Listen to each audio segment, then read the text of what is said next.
is very hard to go from doing nada to going to do 1,000 jump ropes or 500 jump ropes or whatever.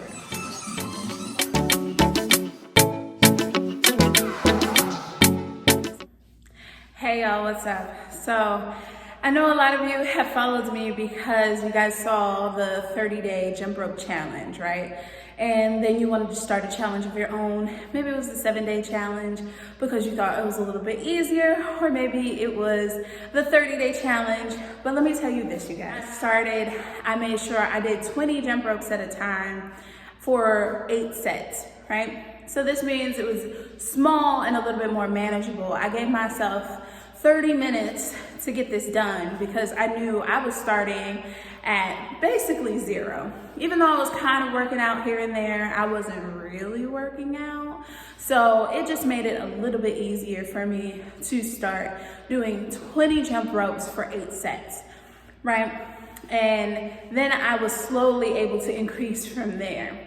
Now the ridiculous jump ropes where I was doing 500 for 500 subscribers or 1,000 for 1,000 subscribers, those are things that I was still jumping rope for.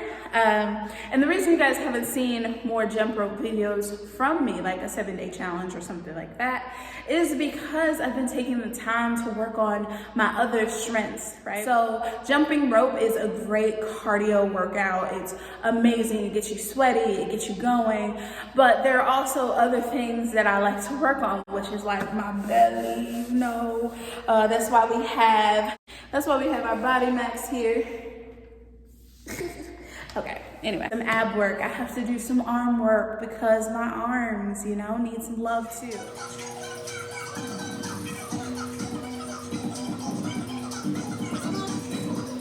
I have to make sure I'm strengthening. I have a weak knee, all right? It's a phantom knee pain.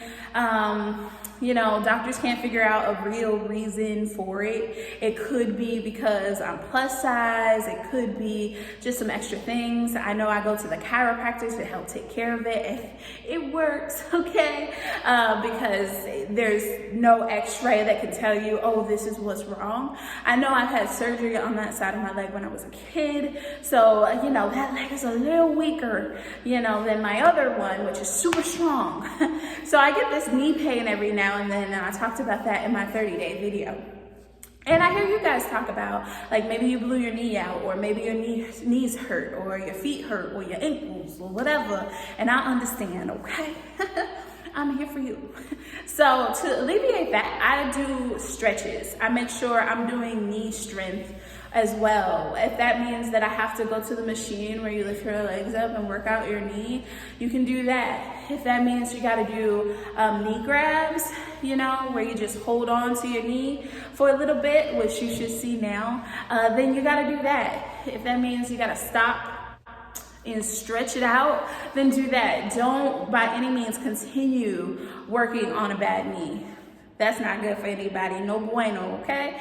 You gotta go back, take your time, and know that, hey, I could do this tomorrow, all right? I know we get caught up in like these 7-day challenges, 30-day challenges, whatever, but as long as you move, it's really great. So if you tried and then your knee started hurting and you felt it, stop. You know, I know during my 30-day challenge, I had to stop some days and I would just continue the challenge, but I didn't count the days that I rested, right? So my 30-day challenge was really more like a 35-day challenge because one day I had to take out because my knee was just not good. Another important thing for when you're trying to do the jump rope challenges and things, you want to make sure you have some good shoes. Now, when I was starting actually my 30-day challenge, my shoes were new, but because over time as I was jumping on them, I have flat feet. You know, I also have big feet. You know, and so as time went on, my shoes were busted. And so there's a lot of videos where my shoes are actually busted.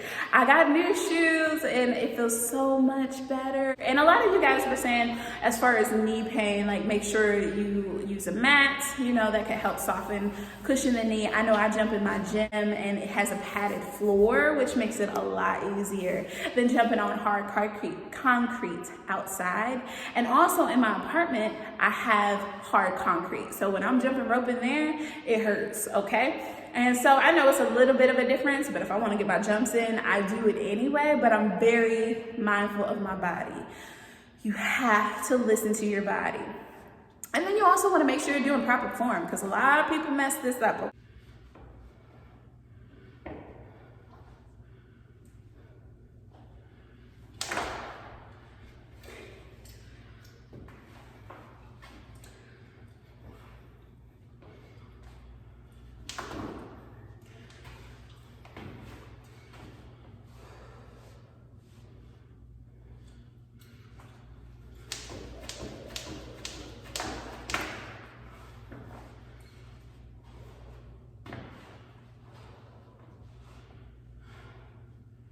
Okay, you can't just jump on flat feet like this. You want to raise up on your toes and bounce, right? So that helps alleviate any of the pressure that goes to your whole foot.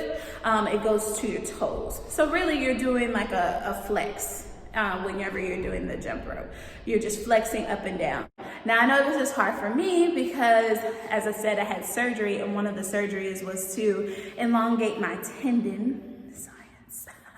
So I elongated my tendon, which means that it's harder for me to bounce on my toes because I didn't do my physical training when I was a kid. Who wants to do that? So it's harder for me to kind of stay up on my toes. So I have to practice. I have to go and do like these workouts, you know? So you'll see that as well, where I have to just do some raises to strengthen my ankles, to strengthen my tendon, to make sure that I'm ready to jump rope. So with these tips, and making sure you stay hydrated, making sure you're drinking water, that also helps, because if you're not getting enough water to your muscles, to your ligaments, then it's going to be tense and you're going to have a harder time jumping rope. I hope this all helps you guys. I want you guys to not give up, all right? I know it's hard. I know sometimes it feels like a big failure when you're doing something and then it feels like you're taking 20 million steps back, but you're not, because you got up, you started jumping rope or whatever. But also make sure you incorporate other things, all right? Jumping rope is great, but it's not the end-all be-all answer to what you need. You gotta do other exercises. Like I've started lifting weights, you know.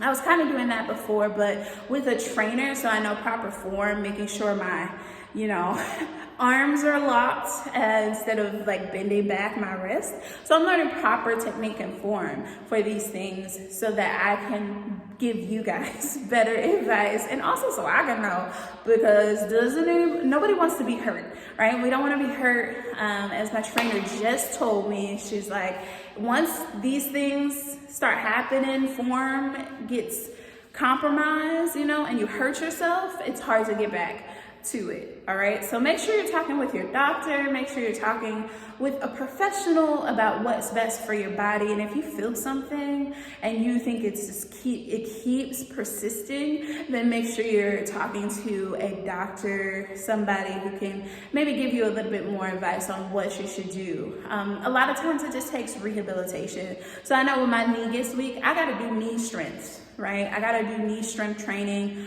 to get that back up so I can jump rope or do whatever I need to do and not be in pain, because I'm a big baby. I don't like it. I don't like when my knee is sensitive. And so, yeah. Stay with it, you guys. You guys got this. Make sure you like and subscribe, okay? I want to see more of you on this channel.